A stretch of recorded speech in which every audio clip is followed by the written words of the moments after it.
Bonjour à tous, alors aujourd'hui je te propose un petit exercice, donc bien sûr tu vas devoir démontrer, et donc le but de cet exercice c'est de déterminer la parité de la somme d'un nombre pair avec un nombre impair. Je te propose donc de mettre la vidéo en pause et lorsque tu auras terminé, de mettre la fonction play afin de pouvoir corriger cela ensemble. Je suppose que tu as eu le temps de faire cet exercice, donc nous allons corriger cela ensemble. Donc déjà ici on nous dit quoi ? On nous demande de déterminer la parité de la somme d'un nombre pair avec un nombre impair. Donc déjà, on va supposer qu'on a deux entiers relatifs, sachant qu'il y en a un qui est pair et un autre qui est impair. Donc on va déjà écrire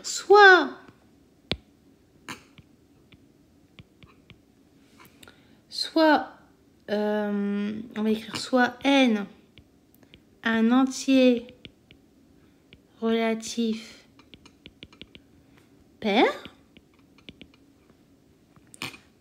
Alors, il existe un entier relatif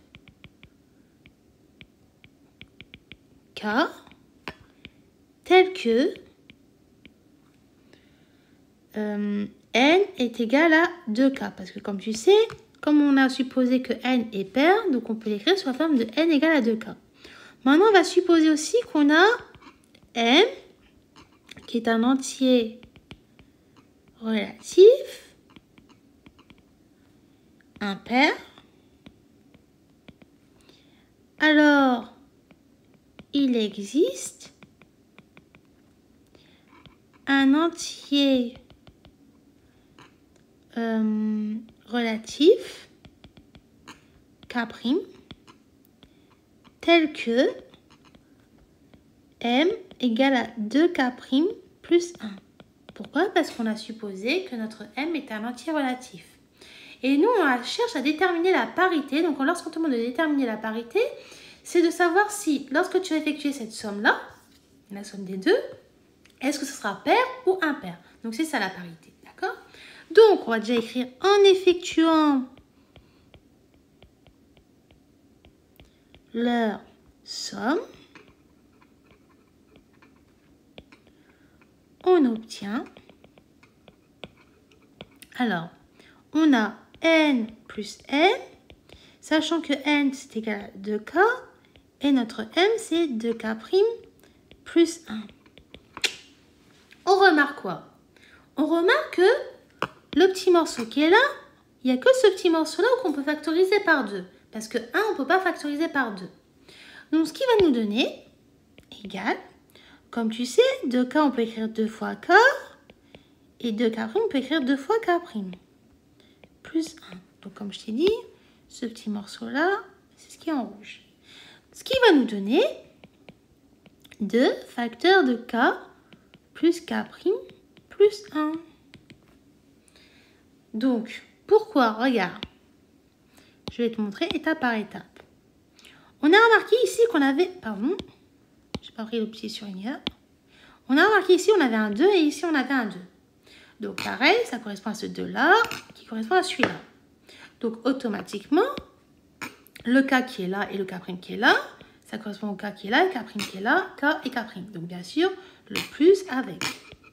OK? Ensuite, on remarque aussi que le 1 qui est là, ça correspond à celui-là et celui-là. Or, on sait quoi d'après le cours? On peut dire aussi que, or, K plus K', ça appartient aux entiers relatifs. Et si on pose, donc regarde, si en posant, on va dire L égale à K plus K', d'accord? On obtient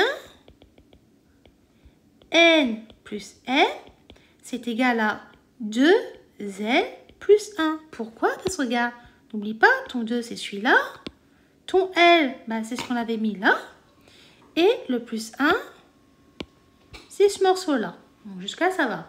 Et bien sûr, on n'oublie pas d'écrire avec L appartenant aux entiers relatifs. Pourquoi? Parce qu'on a supposé tout à l'heure que K plus K' appartenait aux entiers relatifs. Et comme on a posé que L est égal à K plus K', Ça n'a pas bien pris le K' tout à l'heure, donc je vais le réécrire comme il faut. Voilà. Donc, voilà. Donc, on peut obtenir quoi? On remarque quoi? Bah, la forme là qu'on obtient, 2L plus 1, bah, on dirait que c'est la forme d'un nombre impair. Donc, N plus M est impair. Donc, si on te demande de déterminer la parité de la somme d'un nombre pair avec un nombre pair, tu peux dire que lorsque tu fais la somme d'un nombre pair avec un nombre impair, eh ben, on va obtenir un nombre impair.